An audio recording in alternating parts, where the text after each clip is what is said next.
Beatrice Vance moved through her days with a quiet, practiced precision. As a charity accountant for the women's shelter, every ledger entry, every budget allocation was handled with an almost sacred care. Her small world was one of meticulous order, a stark contrast to the chaos that had defined her past. At 25, she was still quietly burdened by the phantom weight of her late mother's hospital bills, a constant reminder that love often came with a price she couldn't always afford. Her secret longing was for a life unburdened, a simple, quiet existence where peace wasn't a luxury. Around her wrist, a thin, tarnished silver bracelet glinted, a modest relic from a time when her world felt less complicated, less demanding. Her current task, however, was anything but quiet. For months, Beatrice had been meticulously digging, uncovering a web of suspicious financial activities tied to a vast, illicit network. She'd compiled her final report, a thick binder of damning evidence, and the weight of it in her hands felt like a ticking clock. A cold dread settled deep in her stomach. She knew the moment she submitted it, her life would irrevocably change. She was a whistleblower, and the world she was about to expose was dangerous. Far above her, in a skyscraper that pierced the clouds like a spear, Alexander Steele, 37, commanded an empire built on shadows and steel.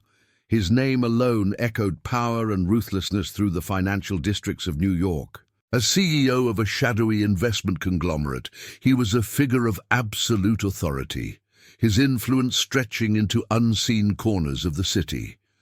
He moved through a world Beatrice could barely imagine, yet he was keenly aware of the brewing storm that threatened to engulf them both. He knew the players, the stakes, and the specific vulnerability of a certain charity accountant. Beatrice was on her way to the copier, the heavy report clutched in her hand, when a hushed conversation drifted from an open office door.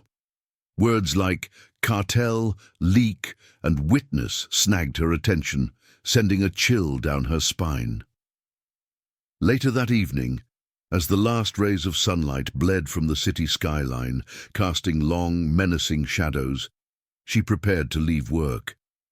Her phone buzzed. An unknown number. Hesitantly she answered. The voice on the other end was distorted, gravelly, and spoke only 3 chilling words. "They know, Beatrice." Her heart hammered against her ribs, a frantic bird trapped in a cage. She knew then the witness protection leak was real. Her new identity, her careful anonymity, had been compromised. She was exposed. Panic clawed at her throat, urging her to run. But where? The city, once her sanctuary, now felt vast and menacing. Just as she reached the curb, her hand fumbling for her keys, a sleek black car, impossibly silent, cut sharply in front of her. It wasn't just any car. It was an obsidian predator, an extension of the man who now emerged from its depths. Alexander Steele. His presence was like a physical blow, a sudden, cold gust of wind that stole her breath. Taller, broader, more formidable than she remembered, he filled the space between them with an undeniable power. His dark eyes, piercing and unyielding, locked onto hers. The years since their brutal divorce melted away, replaced by the immediate overwhelming force of his being. He didn't ask. He stated, his voice a low, gravelly command that resonated deep within her bones, leaving no room for argument, no space for protest. "You're coming with me, Beatrice, now." Beatrice's mind reeled, a frantic current of disbelief and raw, ancient hurt. Alexander, here, now. The chilling phone call, the looming threat, all receded for a terrifying moment, replaced by the towering, inescapable presence of the man who had ripped her world apart years ago. Her breath hitched, trapped somewhere between her lungs and her throat. She found herself recoiling, not just from the immediate danger he represented, but from the ghost of a past she had tried so desperately to bury. "No," she whispered, her voice thin and reedy, a pathetic protest against the wall of his authority. "I'm not going anywhere with you." His gaze, dark and unwavering, bore into her, stripping away her feeble defiance. There was no negotiation in those eyes, only an absolute command. He moved then, not aggressively, but with an unassailable purpose that left her no room to resist. His hand, warm and unyielding, closed around her arm, a firm anchor she couldn't dislodge. It wasn't a gentle touch, nor was it harsh. It was simply inescapable. She felt a shiver trace down her spine, a strange mix of fear and a primal, almost forgotten sense of being utterly outmatched. Her small frame felt insignificant next to his, her will rendered useless against his resolve. Before she could form another word, he guided her almost effortlessly towards the open car door, his grip a silent, non-negotiable directive. Her feet moved, not by her own volition, but by the sheer, overwhelming force of his will. The plush interior of the car swallowed her whole, shutting out the last vestiges of the city's familiar chaos. The door clicked shut with a soft thud that sounded unnervably final. Alexander slid into the driver's seat beside her, his presence consuming the confined space. The air thickened with unspoken tension, with the weight of years and untold stories. He didn't glance at her, his focus already on the road, his hands expertly maneuvering the powerful vehicle through the evening traffic. "Your identity has been compromised, Beatrice," he stated, his voice low and devoid of emotion, cutting through the silence like a sharp blade. It wasn't a question, but a grim pronouncement.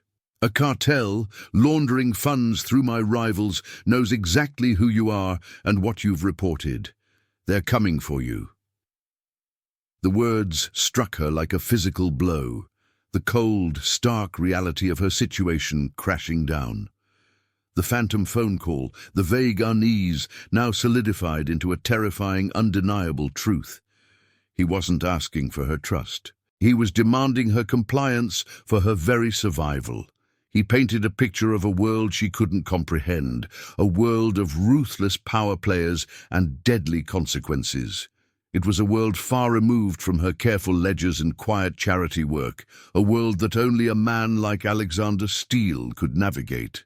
The chasm between their lives yawned open, vast and terrifying. The journey was a blur of gleaming skyscrapers and neon lights. When the car finally glided to a halt, they were at the base of a towering structure of glass and steel. As she stepped from the mirrored elevator doors, her reflection, small and pale, seemed to dissolve into the opulent, sterile grandeur of his penthouse. The vastness of the space, the sheer scale of the power it represented, dwarfed her. It wasn't a home. It was a fortress, a gilded cage built with absolute authority. Alexander turned to her, his expression unreadable, yet radiating an undeniable command. "You are safe here, Beatrice," he said, his voice resonating with an unshakable conviction that settled deep into her bones despite herself. "From this moment, I will be your driver, your bodyguard, your shield. You will not leave this penthouse without me. You will do exactly as I say. I'm taking charge of your situation entirely." His words, meant to be an offer of protection, felt like an absolute declaration of ownership. The word servant hung in the air, a paradox. He wasn't submitting to her, he was demanding her complete submission to his will, under the guise of keeping her alive. And as she looked into his unwavering eyes, she knew, with a terrifying clarity, that she had no choice but to obey. Beatrice awoke to the unfamiliar hush of extreme luxury. Sunlight, softened by sheer opulent curtains, spilled across a vast room that dwarfed her modest life. The bed was enormous, the sheets impossibly soft, and the air, cooled to a precise temperature, felt alien. She lay for a long moment, disoriented, the memory of Alexander's unyielding command from the night before crashing over her. She was in his penthouse, his fortress, a golden cage. An overwhelming sense of being trapped settled in her chest, but beneath it, a strange, almost shameful relief began to unfurl. She didn't have to run anymore. A soft click at the door announced his presence. Alexander entered, a dark silhouette against the bright hallway. He moved with a quiet, predatory grace, already dressed in a crisp suit, his very posture radiating an authority that filled the expansive room. He held a tray with a steaming cup and a plate of fruit. He wasn't asking if she wanted it, he was delivering a command. "You have two options, Beatrice," he stated, his voice calm but unequivocal, each word a stone-cold decree.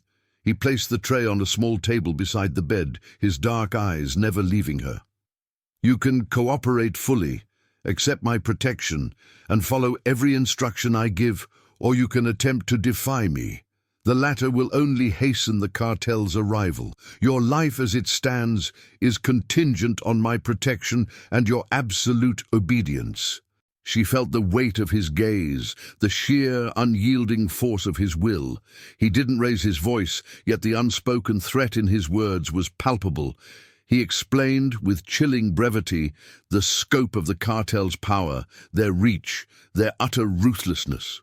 It was a world of darkness she could barely comprehend, a world where her meticulous ledgers and quiet courage meant nothing. He made it clear, resistance was not an option. He stepped back, his hands clasped loosely in front of him, watching her. "Eat," he commanded, the single word carrying the weight of an entire sentence. "Drink." Beatrice reached for the coffee, her hand trembling slightly. It wasn't a gesture of comfort, it was a test, a silent demand for compliance. She felt his eyes on her as she sipped. The warmth of the mug, a stark contrast to the cold fear still gripping her. He was serving her, yes, but it was a service steeped in absolute control, a meticulously orchestrated ritual of dominance. He wanted to ensure she was fed, rested, and ready to exist entirely within the parameters he set. She caught her reflection in the polished surface of a nearby armoire. Her face was pale, her eyes wide with a mixture of fear and reluctant acceptance. Her cheap silver bracelet, the one she'd always cherished, seemed almost pathetic against the backdrop of the lavish room. Her gaze shifted to the dresser, where, almost as an afterthought, an untouched diamond choker lay, glinting innocently. The contrast was stark, a silent symbol of the world she'd been pulled into and the gilded future he was offering, whether she wanted it or not. The rules were clear. No contact with the outside world, no leaving the penthouse without him. His tone remained unruffled, yet there was an undercurrent of steel that left no room for argument. He didn't ask for her trust, he demanded her unquestioning compliance. The fear still clawed at her, a tight knot in her stomach, but a strange nascent peace began to unfurl beneath it. She didn't have to think, didn't have to plan. He was doing it all. His demanding nature, initially stifling, slowly began to feel like a powerful, unyielding embrace, a shield against the terrifying unknown.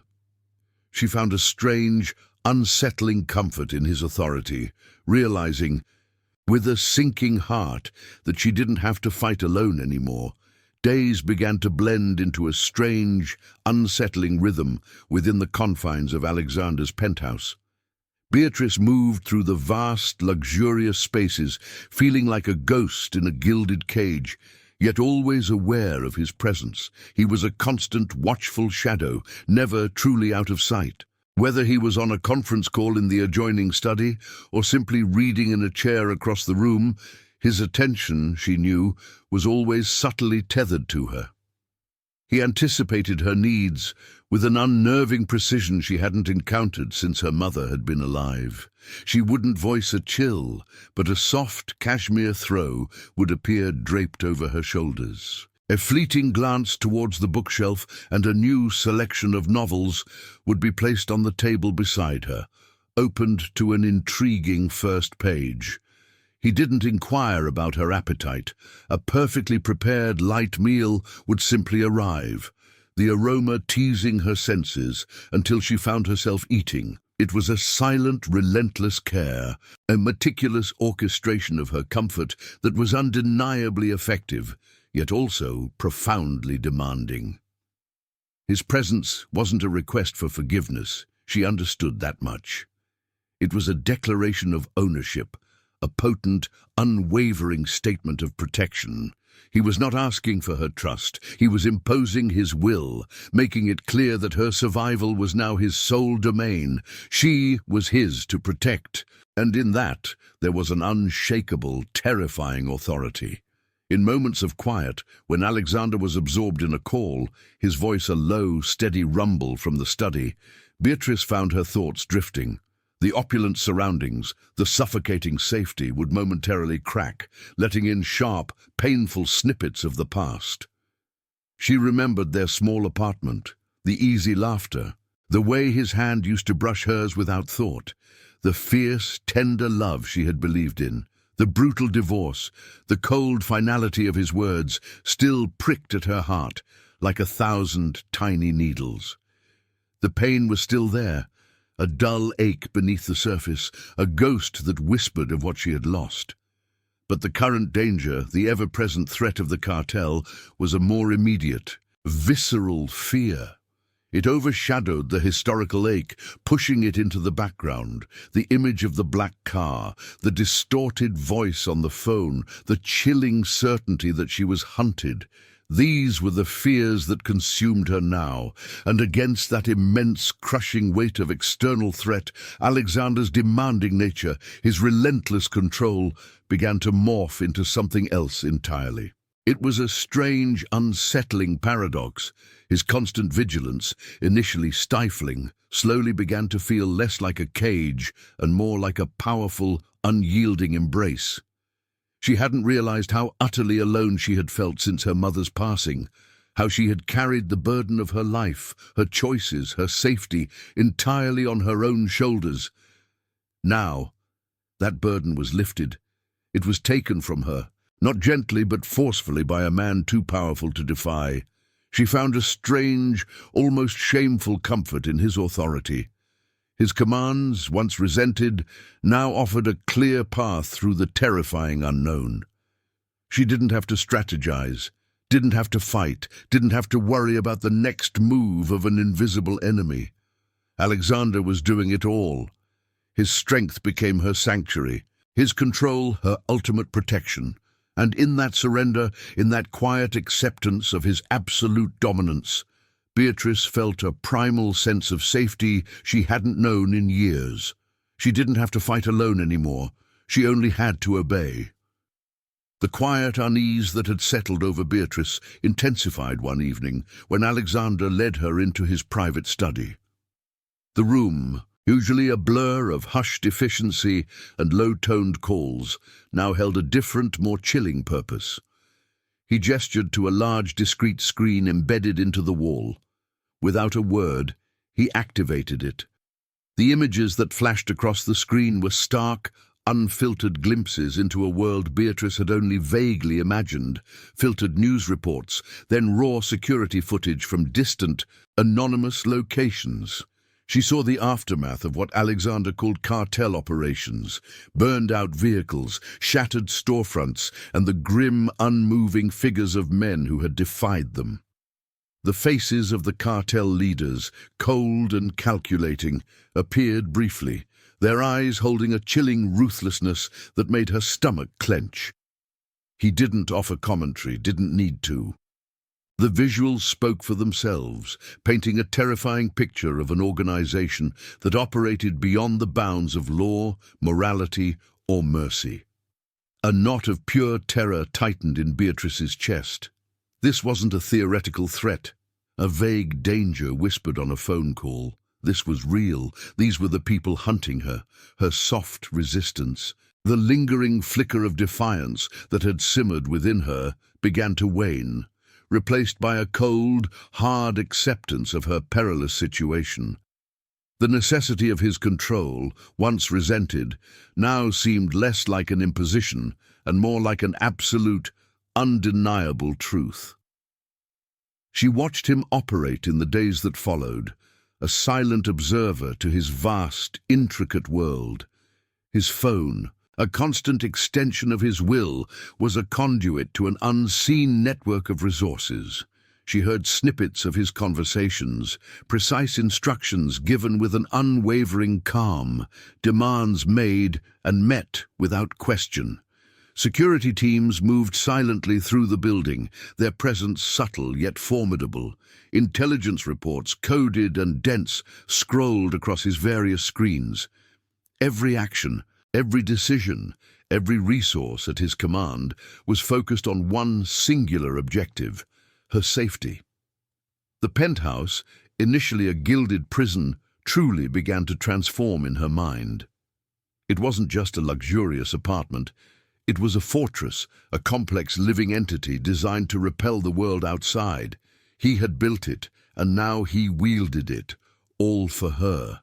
She acknowledged, deep within herself, a truth she couldn't deny. Only he possessed the power, the reach, the sheer ruthlessness to shield her from such darkness. Her own strength, her meticulous accounting, her quiet courage, they were utterly useless against a force of this magnitude. A profound, almost imperceptible shift began within her. Beatrice found herself implicitly yielding to his guidance, her body and mind subtly aligning with his will. When he entered a room, her eyes would instinctively seek his, waiting for unspoken direction, for a subtle nod or a firm glance. When he commanded her to rest, she rested. When he insisted she eat, she ate. It wasn't a conscious decision, but a quiet, almost primal surrender. She found an unexpected peace in letting him lead, in relinquishing the heavy burden of her own survival into his capable, unyielding hands. The questions about his motives, about the past and the brutal divorce, still lingered like distant echoes. But they no longer fueled a desire to fight his commands. The urgency of the present, the undeniable reality of the threat had pushed those old pains to the periphery.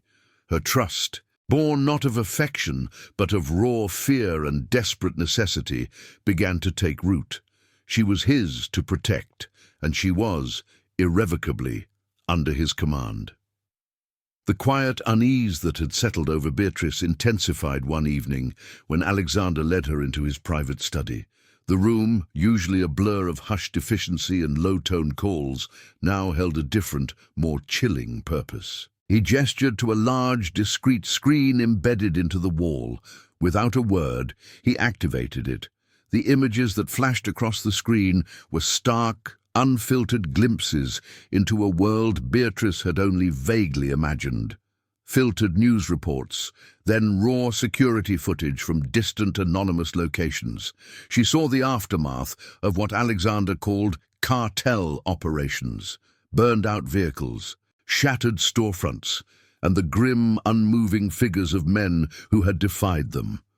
The faces of the cartel leaders, cold and calculating, appeared briefly, their eyes holding a chilling ruthlessness that made her stomach clench.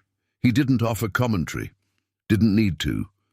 The visuals spoke for themselves, painting a terrifying picture of an organization that operated beyond the bounds of law, morality or mercy.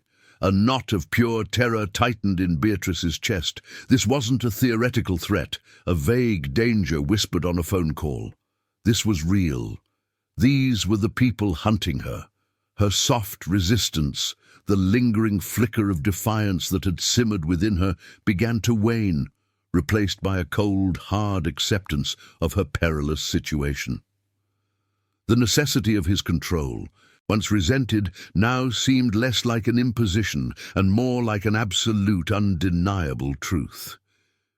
She watched him operate in the days that followed, a silent observer to his vast, intricate world. His phone, a constant extension of his will, was a conduit to an unseen network of resources. She heard snippets of his conversations, precise instructions given with an unwavering calm, demands made and met without question. Security teams moved silently through the building, their presence subtle yet formidable. Intelligence reports, coded and dense, scrolled across his various screens. Every action, every decision, every resource at his command was focused on one singular objective: her safety. The penthouse, initially a gilded prison, truly began to transform in her mind. It wasn't just a luxurious apartment, it was a fortress, a complex living entity designed to repel the world outside. He had built it, and now he wielded it, all for her. She acknowledged, deep within herself, a truth she couldn't deny. Only he possessed the power, the reach, the sheer ruthlessness to shield her from such darkness. Her own strength, her meticulous accounting, her quiet courage, they were utterly useless against a force of this magnitude. A profound, almost imperceptible shift began within her. Beatrice found herself implicitly yielding to his guidance, her body and mind subtly aligning with his will. When he entered a room, her eyes would instinctively seek his, waiting for unspoken direction, for a subtle nod or a firm glance. When he commanded her to rest, she rested. When he insisted she eat, she ate. It wasn't a conscious decision, but a quiet, almost primal surrender. She found an unexpected peace in letting him lead, in relinquishing the heavy burden of her own survival into his capable, unyielding hands. The questions about his motives, about the past and the brutal divorce, still lingered like distant echoes, but they no longer fueled a desire to fight his commands. The urgency of the present, the undeniable reality of the threat, had pushed those old pains to the periphery. Her trust, born not of affection, but of raw fear and desperate necessity, began to take root. She was his to protect, and she was irrevocably under his command. The air in the penthouse seemed to thicken, charged with an invisible tension. Beatrice felt it first, a prickle of unease that settled deep in her bones. Then Alexander confirmed her unspoken fears. He found her in the vast living area, staring out at the city lights, her small frame dwarfed by the panoramic view. His voice, when he spoke, was a low, dangerous rumble that cut through the quiet. "They've made a move," he stated, his eyes fixed on the distant glow of the city below, as if he could see the danger manifesting there. "An operative was intercepted near the shelter. He was looking for you, Beatrice. He left a message." Beatrice's breath hitched. The shelter, her world, the place she'd felt safe, purposeful, now tainted. What kind of message?" she whispered, her voice barely audible. He finally turned to her, his gaze piercing, devoid of warmth, but radiating an absolute chilling focus. "A warning, specific enough to confirm they know your identity, your past movements, even your habits. This isn't just about money anymore. They've made it personal." A fresh wave of fear, cold and sharp, clawed at her throat. It wasn't just a distant threat. It was here, now, reaching into the very fabric of her former life. Alexander, without another word, moved with a sudden, decisive energy. He was already on the phone, his commands clipped, precise and absolute.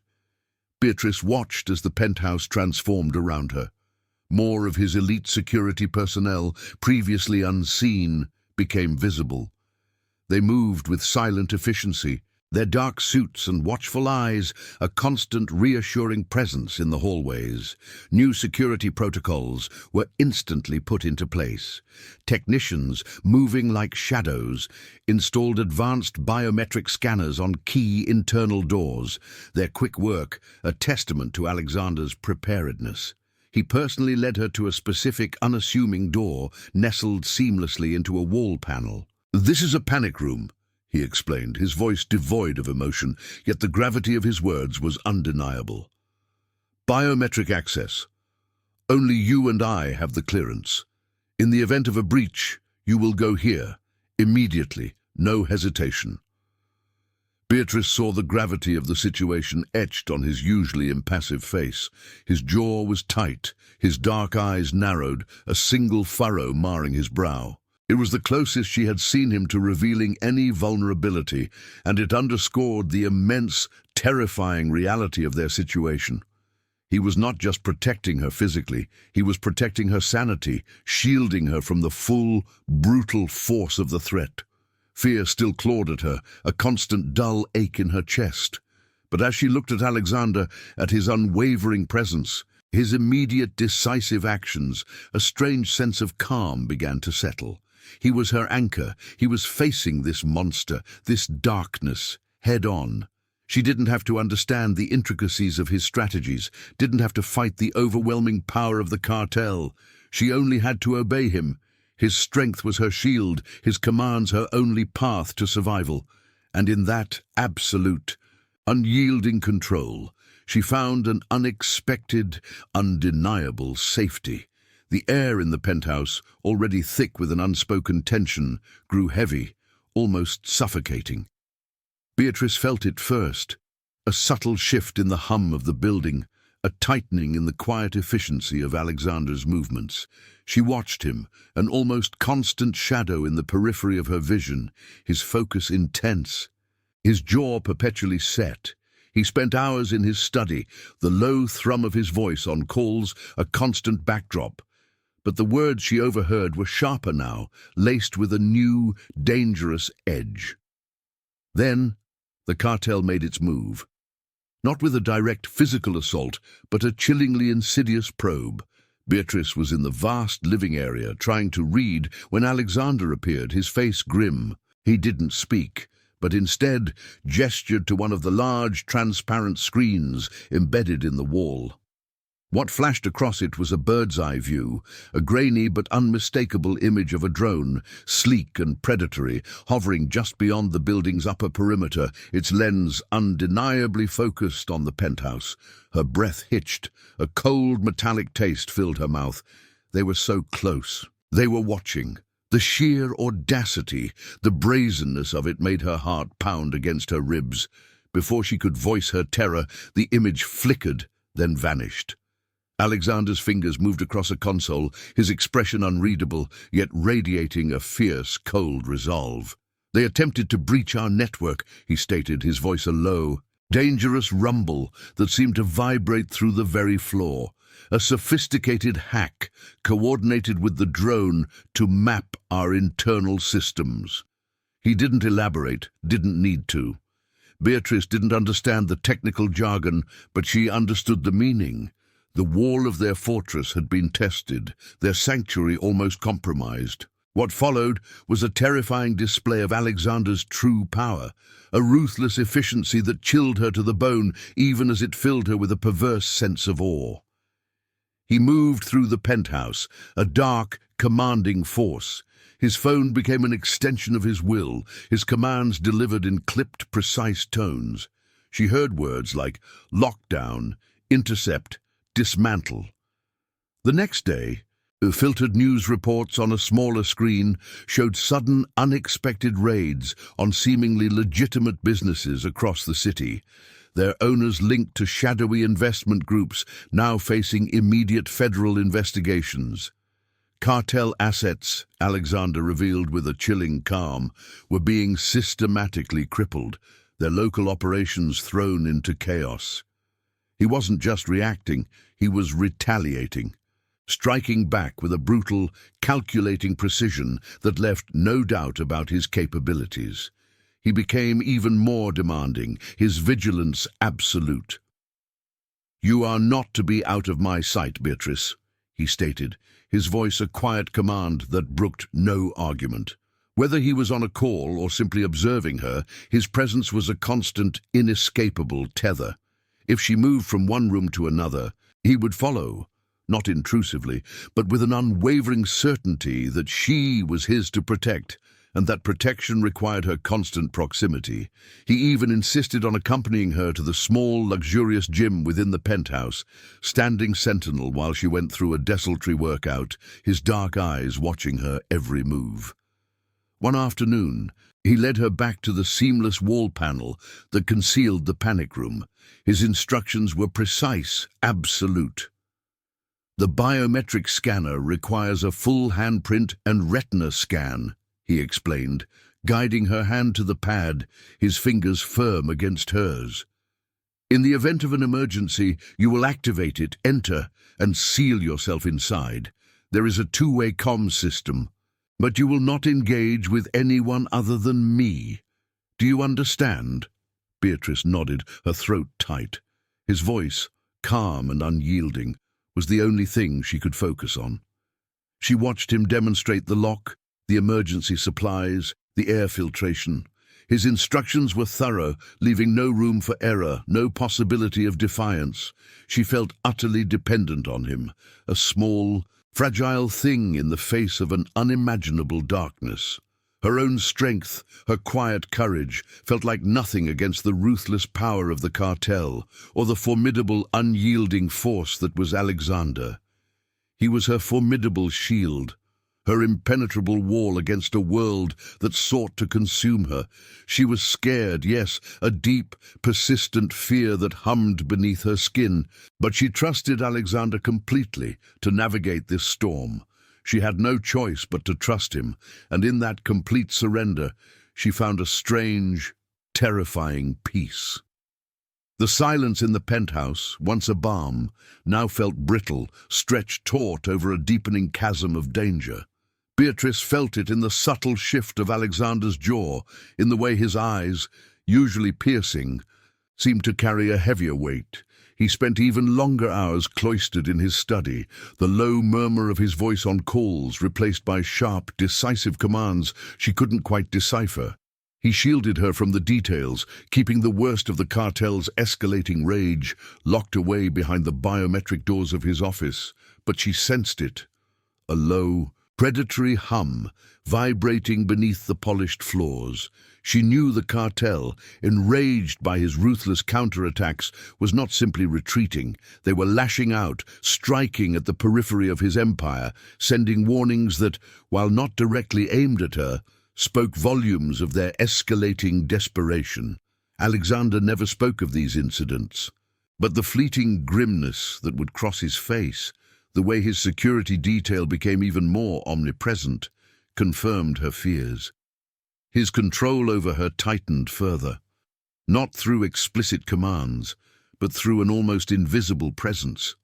He was always there, a solid, unmoving anchor in her peripheral vision. Her world had shrunk, not just to the penthouse, but to the very space he defined around her. She no longer even considered the possibility of stepping outside, the thought now alien and terrifying. Her days were spent in a strange, suspended animation, her eyes often drawn to him, observing his every move.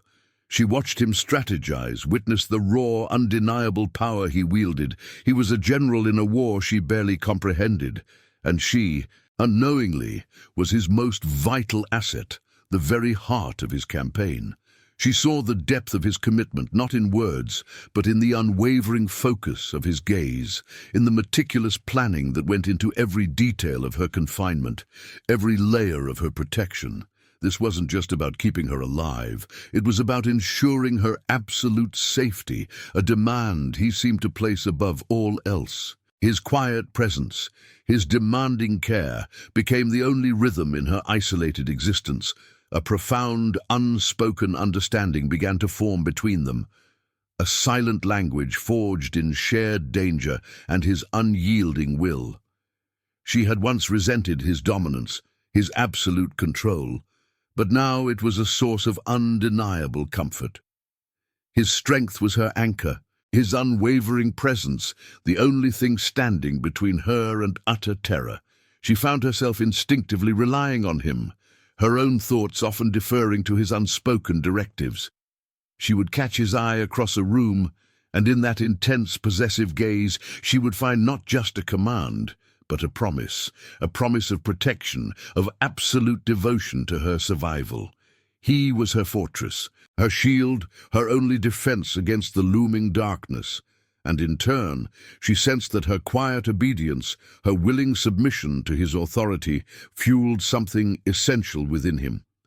It was a purpose, a demand he fiercely embraced, a silent vow to keep her safe no matter the cost. He was her world, and she was, irrevocably, his to protect. The realization was terrifying, exhilarating, and utterly, profoundly safe. She was no longer fighting for her life alone. She was fighting with him, or rather, he was fighting for her, and all she had to do was yield. The world inside the penthouse shattered with a sudden, deafening roar. Beatrice was in the kitchen, making herself a glass of water, when a colossal concussion ripped through the skyscraper. The very foundations seemed to tremble, a deep, resonant vibration that hummed through the polished floors and up into her bones. A violent jolt sent a tremor through the glassware, rattling them in their racks, and she instinctively cried out, stumbling against the marble counter. It wasn't an earthquake. It was something far more deliberate, far more terrifying. Alexander was there in an instant, a dark, imposing figure materializing from the study. His movements were swift, fluid, betraying no hint of panic, only an immediate, absolute command. His eyes, usually unreadable, were now narrowed, grim, fixed on her with an intensity that stole her breath. "Stay with me, Beatrice," he ordered, his voice a low, dangerous growl that cut through the lingering echoes of the blast. He reached for her, his large hand closing firmly around her arm, pulling her not gently, but with an unyielding force that left no room for hesitation. He led her swiftly, almost dragging her towards the central living area, away from the floor-to-ceiling windows that faced the street below. On the largest screen, usually displaying market data, a different image now flickered into view, a live feed from one of the building's external cameras. Below, street level, a charred, smoking crater marred the pristine pavement. Debris was scattered everywhere, and a black car, mangled beyond recognition, lay in its center. The blast had been massive, but contained, directed outwards, a deliberate act of terror. Beatrice stared, her heart hammering against her ribs, her breath catching in her throat. Her eyes flew to Alexander. The danger was undeniable, terrifyingly close. They knew exactly where she was. This wasn't a warning. It was a declaration of war. His grip on her arm tightened, anchoring her. "A car bomb," he stated, his voice devoid of emotion, but his jaw was clenched. A muscle working furiously, harmless to the building, to us, designed for psychological impact. Beatrice felt a cold, prickling fear spread through her veins. It wasn't harmless. It was a terrifying, tangible sign of how close they were, how relentlessly they pursued her.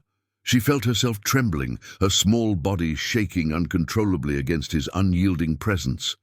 Alexander's expression was grim, his eyes sweeping over the screen, absorbing every detail. His control, already absolute, tightened further, becoming an almost physical cage around her. He moved to a console, his fingers flying across the keys with an alarming speed. "I anticipated this," he revealed, his voice steady, even as the screen displayed a complex array of schematics and sensor readings. The building's external perimeter is designed to absorb such an impact, redirecting the force. My teams had already established a buffer zone. It was detected moments before detonation, contained. He wasn't asking for her calm. He was demanding it. He was demonstrating the lengths he would go to protect her, not through comforting words, but through cold, hard evidence of his mastery over their situation. He had known this was coming. He had prepared for it. He was always one step ahead. Beatrice watched him, a strange mix of terror and awe gripping her. Her fear was immense, but his unwavering presence, his immediate decisive actions, became her only anchor. Her role, she knew, was simply to remain calm, to follow his every instruction.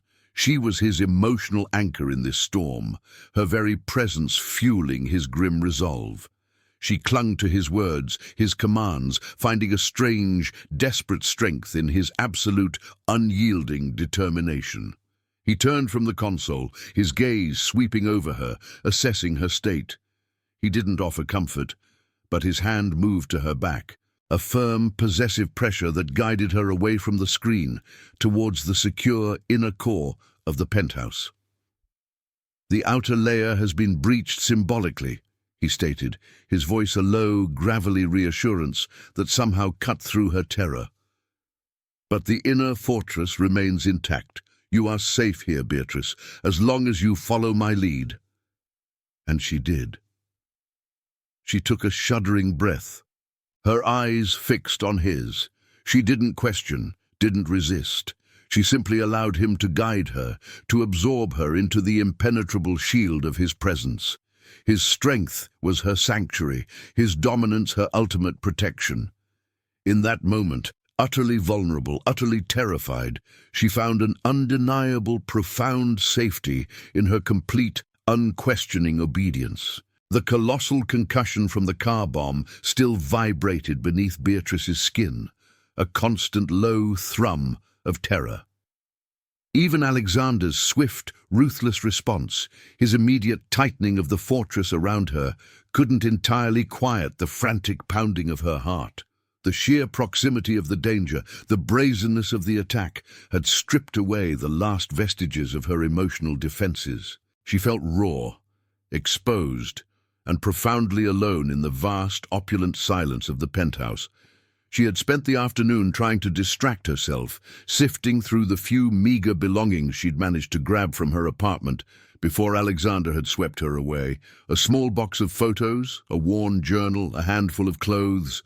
As she carefully lifted a stack of papers, a small, square object slipped out, fluttering silently to the polished floor. It was a photograph, old and faded, torn precisely down the middle. Her fingers trembled as she picked it up, piecing the two halves together. It was a picture of them, younger, smiling on their wedding day, her in a simple white dress, his arm wrapped tightly, possessively around her waist. The tear that cleaved them apart felt like a physical wound, mirroring the one in her own heart. Years of suppressed pain, of silent questions, bubbled to the surface, fueled by the fresh terror of the cartel and the crushing weight of her current confinement. She clutched the torn photo, her knuckles white. Alexander found her like that, standing by the window, the city lights a distant blur, the mangled photograph held tight in her hand. He had entered the room with his usual quiet grace, but his presence, as always, filled the space, demanding recognition. She didn't turn to him. Couldn't. The words, raw and unbidden, spilled from her lips, barely a whisper against the silence. "Why?" she asked, her voice thin, fragile, laced with years of unaddressed hurt. "Why did you really divorce me, Alexander?" His silhouette, dark and imposing against the city glow, seemed to stiffen. She felt his gaze on her, an intense, unwavering weight that made her skin prickle. He didn't move immediately, didn't try to take the photograph. He simply watched her, absorbing the genuine distress that radiated from her small frame. The moment stretched, taut and heavy, before he finally spoke, his voice lower than usual, a gravelly confession that cut through the silence. "It wasn't about you, Beatrice," he began, and the words, so long desired, yet now so chilling, made her flinch. "Or your circumstances." He paused, choosing his words with a precision that suggested a deep, buried pain. "My father. He orchestrated it." Beatrice slowly turned to face him, her eyes wide, disbelieving. His father. The name was synonymous with ruthless power, a cold, calculating force she had only glimpsed at a distance. "He framed your brother," Alexander continued, his voice hardening, losing its trace of vulnerability, replaced by a steely resolve. "For embezzlement. He threatened to ruin him, to send him to prison, to destroy your entire family, if I didn't end our marriage. He saw you as a liability, a weakness that would compromise his legacy, my position." The words hit her like another physical blow, far more devastating than the bomb outside. Her brother, framed, her family, held hostage, Her marriage, their love, a pawn in a game of corporate ruthlessness she couldn't even fathom. The pain didn't lessen, but it shifted, twisting away from the familiar ache of abandonment and inadequacy towards a burning, righteous fury at the unseen forces that had manipulated her life, that had stolen her love.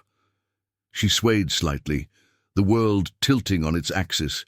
She hadn't been too poor, too insignificant. She had been a target, a casualty. She was a pawn. Her gaze met Alexander's, and for a fleeting, almost imperceptible moment, she saw it there. A flicker of the powerlessness he must have felt then, trapped between his family's ruthless demands and his own desire. But it vanished quickly, replaced by the familiar, unyielding intensity that always defined him. He stepped closer, his presence enveloping her, casting her in his shadow. "I was powerless then," he admitted, his voice a low, rough rumble that resonated deep within her chest. "But I am not now, and I will never be again. He will not touch you. No one will." His command was absolute, a vow forged in the crucible of past betrayal and present danger. Beatrice felt the immense, terrifying weight of his words, the raw force of his declaration.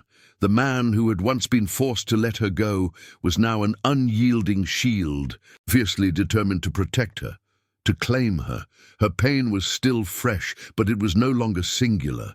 It was shared, understood, and now, finally, protected. In his shadow, utterly outmatched, Beatrice felt an undeniable, profound sense of safety. The colossal concussion from the car bomb still vibrated beneath Beatrice's skin, a constant low thrum of terror. Even Alexander's swift, ruthless response, his immediate tightening of the fortress around her, couldn't entirely quiet the frantic pounding of her heart. The sheer proximity of the danger, the brazenness of the attack, had stripped away the last vestiges of her emotional defenses. She felt raw, exposed, and profoundly alone in the vast, opulent silence of the penthouse. The torn wedding photograph, still clutched in her hand, felt like the fragmented pieces of her own life, scattered and broken.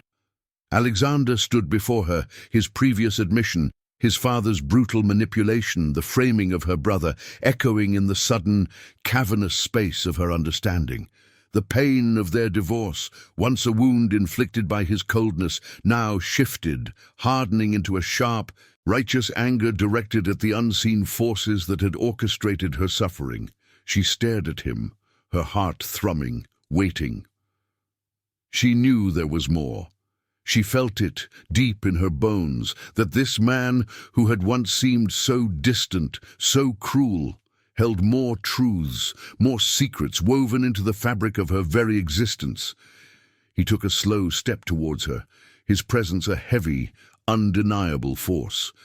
He didn't reach for her, but his dark eyes, no longer just piercing, now held a glint of something akin to grim necessity, a relentless determination to lay bare the full, unsettling truth. "After the divorce," he began, his voice a low, gravelly confession, I couldn't simply let you disappear. My father's actions, the pressure, it had left you in a precarious position. Your mother's medical bills, your family's debts." He paused, his gaze unwavering, as if daring her to interrupt, to deny the carefully constructed reality he was about to dismantle. "I paid them, Beatrice, all of them, quietly, through shell corporations, untraceable accounts. You never knew." Beatrice gasped, a sharp, disbelieving sound that barely escaped her lips. Her mother's hospital bills. The crushing weight that had defined her adulthood, the quiet, persistent struggle that had shaped her meticulous life, had been lifted by him. The man who had divorced her for being poor had secretly erased her poverty. A wave of dizziness washed over her, the sheer audacity, the profound unseen control of it, almost stealing her balance. "And your job at the shelter," he continued, his voice softer now, but no less commanding, "I arranged it. I ensured you had a secure, fulfilling purpose, a place where your skills would be valued, where you would be safe. always within my sight, always within my reach, even when you didn't know it." The words struck her like another blow, each revelation a carefully placed stone in the foundation of a truth more complex, more terrifying than she could have imagined. He hadn't just been her ex-husband, he had been her unseen guardian, her silent benefactor, her meticulous puppet master. He had orchestrated her life, guided her path, all while remaining a phantom presence in the shadows. It was a shocking, unsettling blend of control and profound, unspoken affection, a twisted love that both repelled and captivated her. She stared at the crumpled divorce decree, still tucked beneath the torn photograph. It wasn't a rejection, she now realized. It was a desperate, forced sacrifice, a document signed under duress by a man who had never truly let her go. Her lingering resentment, the bitter taste of abandonment, began to dissolve, not entirely, but enough to make space for a new, overwhelming emotion. He called himself her servant, her driver, her shield, but she saw it now for what it truly was, the ultimate, undeniable form of command. He served her, yes, but only by utterly controlling her world, by making himself the indispensable architect of her safety. His submission was merely a facade for absolute, overwhelming control and care, a fierce, protective love that had silently woven itself into every aspect of her existence. Beatrice slowly, cautiously, felt her trust deepen, not in the gentle, open way she might have once dreamed of, but in a raw, primal acceptance. The manipulation was undeniable.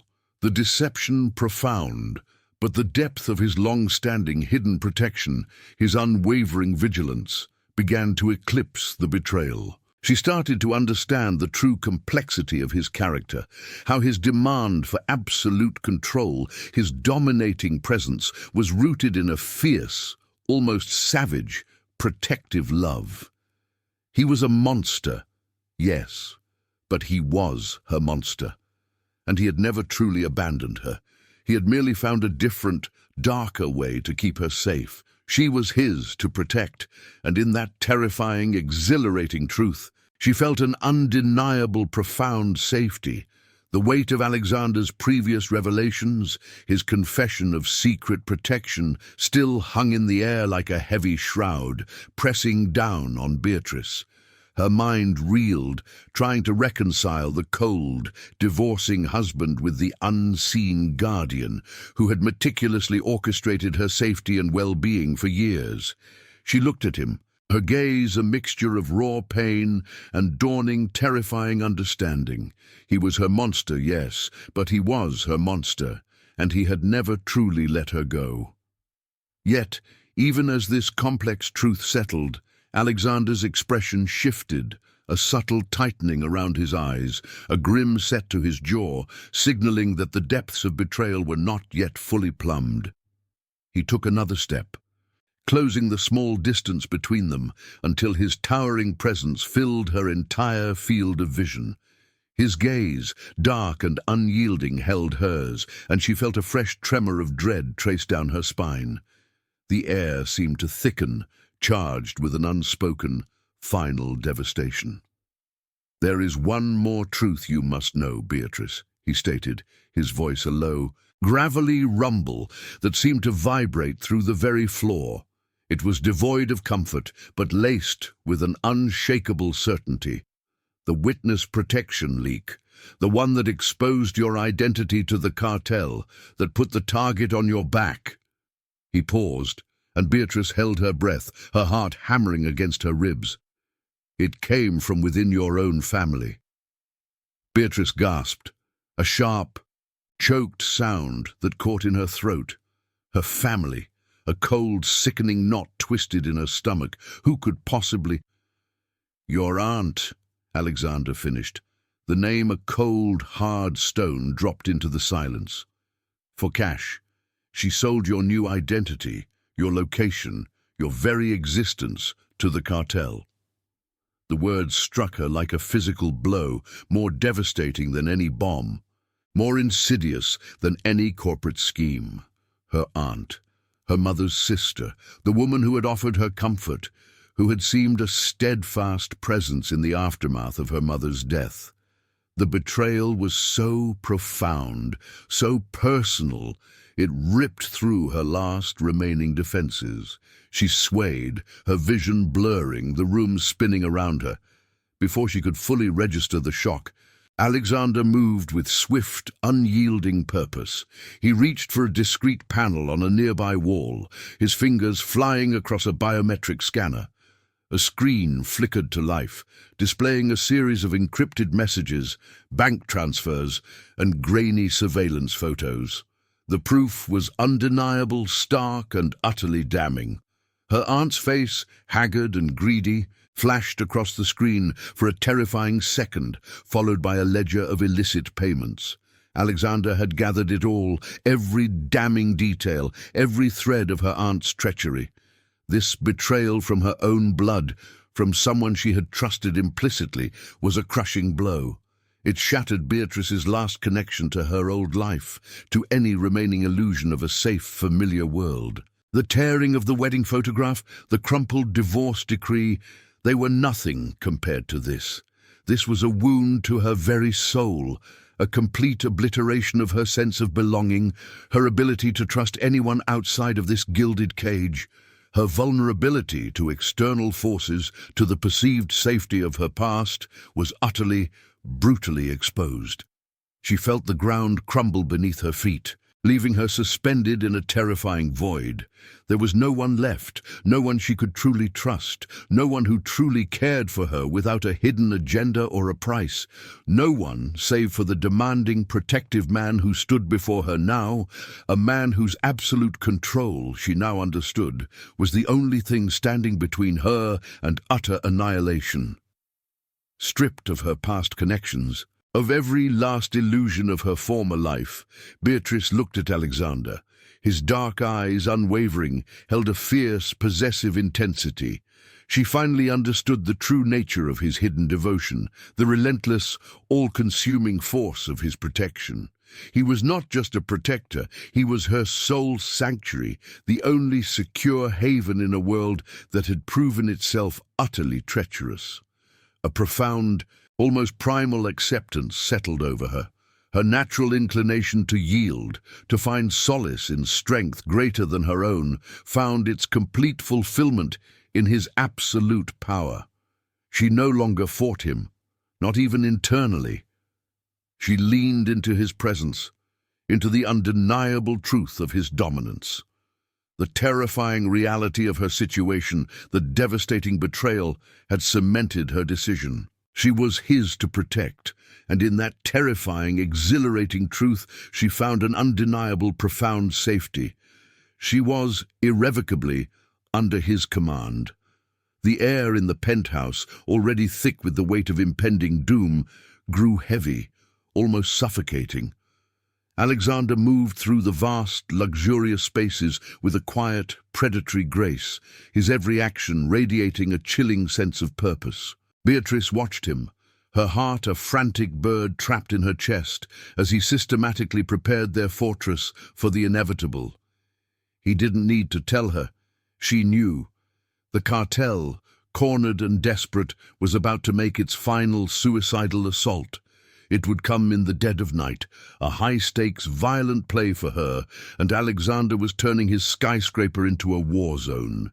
He was a dark, formidable silhouette against the panoramic city lights, his hands moving with an efficient, almost brutal precision. She watched him arm himself, not with the casual ease of a man preparing for a business meeting, but with the focused intensity of a warrior. Hidden panels slid open, revealing an array of weapons that made her stomach clench. He checked a rifle, its cold steel glinting under the soft light, then secured a smaller firearm to his hip. His movements were fluid, devoid of hesitation, each action calculated and ruthless.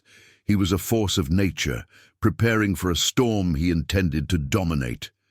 He turned to her then, his dark eyes, usually unreadable, now burning with an absolute terrifying focus. His gaze swept over her, assessing, demanding, stripping away any last vestiges of her own will. He wasn't asking for her cooperation. He was demanding her absolute obedience. "Listen to me, Beatrice," he commanded, his voice a low, gravelly rumble that seemed to vibrate through the very floor, resonating deep within her bones. It was not a request, but a decree, each word settling into her mind with unshakable authority. "You will stay behind me. You will do exactly as I say, without question, without hesitation, no matter what you see, no matter what you hear. Your safety is my only priority. Do you understand?" Beatrice nodded, her throat tight, her voice caught somewhere between fear and a strange, almost exhilarating surge of primal acceptance. His dominance, his absolute control, was her only anchor in the rising tide of terror. She understood. Her life, her very survival, was entirely in his hands. And in that complete surrender, she felt a profound, undeniable safety. She didn't have to fight. She only had to obey. The hours crawled by, each tick of the clock amplifying the oppressive quiet. Alexander remained by her side, a silent, watchful sentinel. His presence a heavy, comforting weight against the gnawing fear. He didn't speak, but his hand occasionally found her arm, a firm, possessive squeeze that grounded her. Then, just as midnight struck, a faint, distant thrum began to vibrate through the air. It was a low, growing whir, the unmistakable sound of helicopter blades, drawing closer, growing louder, closer still. Beatrice's breath hitched, her eyes flying to Alexander's. His jaw was tight, his gaze fixed on the vast expanse of glass around them, already anticipating. Suddenly, a blinding white light swept across the penthouse glass, a searchlight from above, momentarily illuminating the opulence of their gilded cage. Then another and another, crisscrossing the rooftop, pinning them in a terrifying, inescapable glare. The whirring of the blades became a deafening roar, shaking the very foundations of the building. Beatrice gasped, clutching at Alexander's arm as a dark silhouette appeared against the blinding light, a figure rappelling down from the sky, then another and another, heavily armed men descending like dark angels of death. A sickening crunch echoed through the penthouse as the glass access points to the private rooftop garden shattered inwards, spraying glittering shards across the polished floors. The attack had begun, and Alexander, towering beside her, a rifle now held firmly in his hands, was her only shield. His body tensed, radiating a dangerous, contained power.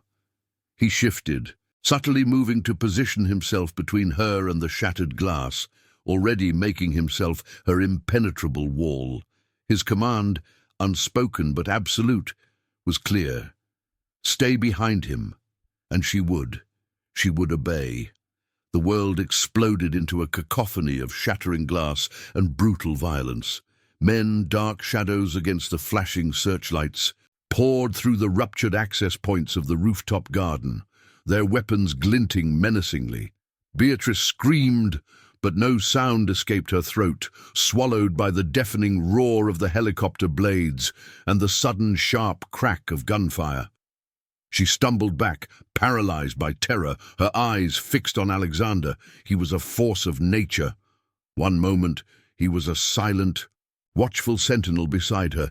The next, he was a whirlwind of controlled, lethal motion. The rifle, once a cold piece of metal, became an extension of his will, spitting fire and death with savage efficiency. He moved with a brutal precision, a predator unleashed. The first man through the shattered glass crumpled, a silent heap, before he could even raise his weapon. Alexander didn't hesitate, didn't flinch. He moved, always, to position his formidable body between Beatrice and the advancing danger, his broad back an impenetrable shield against the chaos. Beatrice, her limbs trembling, followed his every command, unspoken but absolute. "Stay behind me," his eyes had commanded, and she clung to the shadow he cast, her small frame pressed against the opulent wall. She watched. horrified and mesmerized as he engaged the attackers.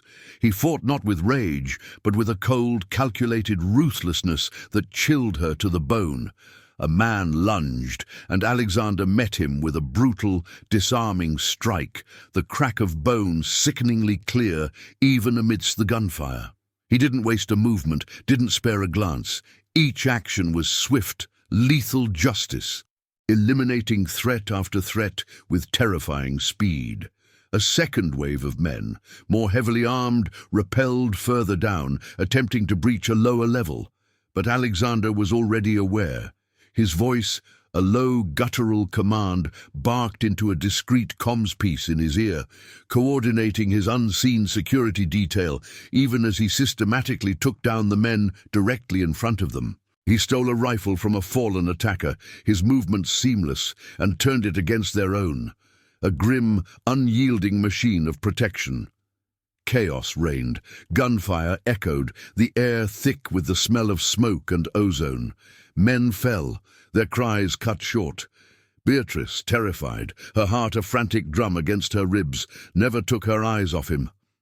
She saw the blood streaking his cheek, a dark smear against his pale skin, the brutal efficiency in his movements.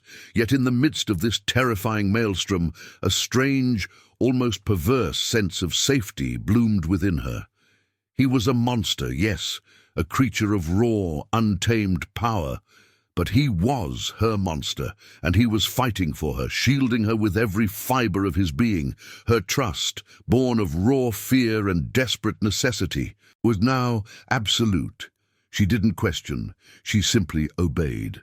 Then, as suddenly as it had begun, the assault faltered. The last of the cartel operatives, disoriented and outmatched by Alexander's brutal efficiency and the coordinated response of his building's unseen defenses, fell. A tense, ringing silence descended, broken only by the distant whir of retreating helicopters and the heavy, ragged sound of Alexander's breathing. The quiet was short-lived. A new sound pierced the night, the blare of sirens growing rapidly closer. Moments later, the private elevator doors chimed, and a wave of men in dark vests, emblazoned with FBI, swarmed into the penthouse, their weapons raised. Alexander, his rifle still clutched in his hand, his body tense and radiating danger, slowly lowered his weapon as he was identified. An FBI agent, a woman with a stern but weary face, approached Beatrice, her gaze assessing. "Miss Vance," she said, her voice calm, professional, cutting through the lingering adrenaline. "The cartel threat has been neutralized. We can offer you a new life, a new identity. Far from here, far from all of this." She gestured vaguely, her eyes flicking towards Alexander, who stood, battered but victorious, his gaze fixed solely on Beatrice. It was her chance, a clean slate, freedom from the shadows, from the violence, from the demanding, all-consuming presence of Alexander Steele.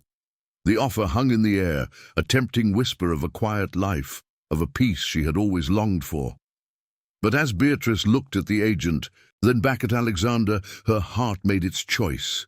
His eyes, dark and intense, held hers, a silent question, a powerful demand.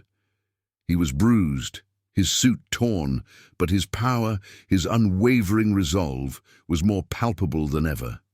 He was her fortress, her shield, her monster, and in that moment she knew. Freedom felt cold, empty without his formidable, undeniable presence. Safety was not a quiet life. Safety was him. Beatrice took a deep, steadying breath, her terror receding, replaced by a resolute calm. She took a step forward, away from the FBI agent, towards Alexander. His eyes, though still intense, softened almost imperceptibly as she reached him. She lifted her hand, her fingers trembling slightly, and interlaced them with his, a silent, absolute claim. His grip, warm and firm, instantly tightened, an anchor. She looked at the FBI agent, then back at Alexander, her voice unwavering, clear and ringing with a newfound conviction that filled the silent penthouse. "I'm staying," she declared, her gaze locked on Alexander's. "I'm staying with my husband." The world inside the penthouse, once a battleground, was now a whirlwind of efficiency and hushed commands. The FBI agents, their initial urgency replaced by a professional calm, moved through the wreckage of the rooftop garden, documenting, collecting, their voices low and procedural. But through it all, Alexander was an unyielding sentinel at Beatrice's side, his presence a solid, unbreakable wall between her and the lingering chaos. He never left her, not even during the terse, repetitive questions from the agents. Beatrice answered, her voice soft, still trembling slightly, but always her gaze would drift to Alexander. He stood, a formidable figure despite the grime and tear in his suit, his dark eyes never leaving her face. His hand, warm and firm, rested on the small of her back, a constant, reassuring weight that grounded her. She felt his silent directives in the subtle shifts of his body, the slight tightening of his grip, guiding her responses, protecting her from any unnecessary scrutiny. His team, moving with ghost-like efficiency, already began the meticulous cleanup, erasing the brutal evidence of the night's assault. The shattered glass, the scattered debris, the grim stains, all of it seemed to vanish under their precise, unquestioning labor. He confirmed to the agents, in clipped, authoritative tones, that the cartel threat was neutralized. Its leaders were apprehended or eliminated, their network dismantled. He spoke of intricate counter-operations, of assets crippled and power structures toppled, all executed with a ruthless precision that left no doubt about the absolute finality of their defeat. He ensured no loose ends remained, no lingering shadows that could ever again reach for Beatrice. Her security under his command was absolute. The experience had forged Beatrice, hammering away the last vestiges of her old life, her old self. The fragile girl who had longed for a quiet existence, who had tried to earn love, was gone. In her place was a woman who had faced utter terror and found her unwavering anchor in the most unexpected, most demanding man. She fully comprehended and accepted her place beside Alexander now. His dominance, once a stifling cage, now revealed itself as the only safe place in a dangerous, treacherous world. His strength was her sanctuary, his control her ultimate protection. She looked at him, truly looked at him, not with the eyes of a frightened captive, but with the dawning awareness of a woman who had chosen her formidable protector. The grime on his cheek, the slight tremor in his powerful frame, the deep possessiveness in his gaze, it all spoke of a battle fought, a victory won, all for her. The groveling she had once imagined, a desperate plea for forgiveness, had morphed into something deeper, more profound, more absolute. It was a commitment forged in fire, a silent, unwavering oath. His eyes, dark and intense, softened almost imperceptibly as they met hers, a flicker of profound adoration replacing the fierce concentration. He didn't need to speak. His possessive gaze, the slight tilt of his head, the way he seemed to absorb her into his very being, spoke volumes. He was her demanding protector, her unyielding shield forever. And in that silent, powerful exchange, Beatrice knew, with a certainty that settled deep in her soul, that she was irrevocably his, safe and cherished, under his absolute, eternal protection. Months later, the raw echoes of the cartel's assault had faded, replaced by the steady, rhythmic hum of a new life Beatrice had never dared to imagine. The penthouse, once a battleground, was now a sanctuary, its vast, gleaming spaces a testament to a power she had utterly yielded to. Her days, once spent meticulously balancing the books of a small charity, now revolved around the sprawling ledgers of the Vance Steel Foundation, a formidable entity born from the merging of her profound charitable heart and Alexander's almost limitless resources. It was a soft, vital role, one that allowed her to nurture the causes she believed in, yet always under the careful, watchful guidance of his empire. She was not merely an employee. She was the heart of a new, powerful world, cherished and protected within its immense scope. Alexander's own reputation, already formidable, had solidified into something even darker, more formidable in the shadowy corners of global finance. Whispers followed his name, tales of ruthless efficiency and absolute dominion, of enemies crippled and empires toppled. He moved through his world with an unyielding command, his presence a force that bent others to his will. Yet, within the confines of their penthouse, his absolute power found a singular, unwavering focus. Her. Every morning, without fail, Alexander would bring her coffee. He would appear silently, a dark, imposing figure, the steaming mug held in one of his large, powerful hands. He never asked if she wanted it. He simply presented it, placing it precisely on the antique desk where she worked, his dark eyes watching her as she reached for it. It was a simple gesture, yet it carried the weight of 1,000 unspoken commands, a ritual of devoted service that was in truth an absolute declaration of ownership.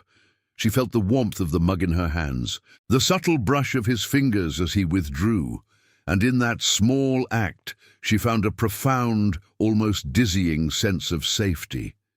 He was her servant, yes, but only by utterly controlling her world, by making himself the indispensable architect of her comfort and security.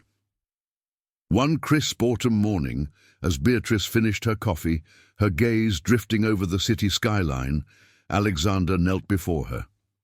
He didn't speak, but his movements were deliberate, his presence all-consuming. From a small velvet pouch, he produced a discreet, impossibly delicate silver anklet. It was a beautiful piece, intricate and elegant, yet Beatrice knew with a sudden, sharp intake of breath that it was far more than mere jewelry. He gently, almost reverently, took her ankle in his large hand. His touch was firm, possessive, sending a shiver tracing up her leg. She felt the cool metal against her skin as he fastened it, the subtle click of the clasp echoing in the quiet room. It was a GPS anklet, she realized, a tiny, undetectable tracker. He made no apology, offered no explanation beyond the bare, unvarnished truth. He looked up at her then, his dark eyes intense, burning with an almost savage devotion. "For my sanity, Beatrice," he murmured, his voice a low, gravelly rumble that resonated deep within her chest. "To know always that you are safe, that you are mine to protect." She gazed back at him, her heart swelling with a complex mix of emotions. There was no defiance left in her, no flicker of the old resentment. She saw it all now, the eternal vigilance, the profound, almost desperate need that drove him, the absolute control that was, for him, the very definition of love. She felt cherished, utterly cherished, in a way she had never known, precisely because he demanded such complete dominion over her. A soft, knowing smile played on her lips. She didn't feel constrained, she felt profoundly, gloriously safe. The anklet was not a chain, it was a testament, a symbol of his unwavering, absolute protection, a profound promise that he would never let her go. He was Alexander Steele, the ruthless billionaire, a man who bent the world to his will, yet who remained a servant only to his once divorced, now eternally cherished wife. Her hand, small and delicate, reached out to cup his cheek. His skin was warm, firm beneath her touch. She was safe, cherished, and forever under his unwavering, absolute protection, happily yielding to his strength. Their bond, forged in fire and betrayal, refined by his relentless devotion, was unbreakable. She was exactly where she was meant to be. If you enjoyed this story, tell us where you're watching from and subscribe to Tales of Power and Desire to keep up with our intense romances.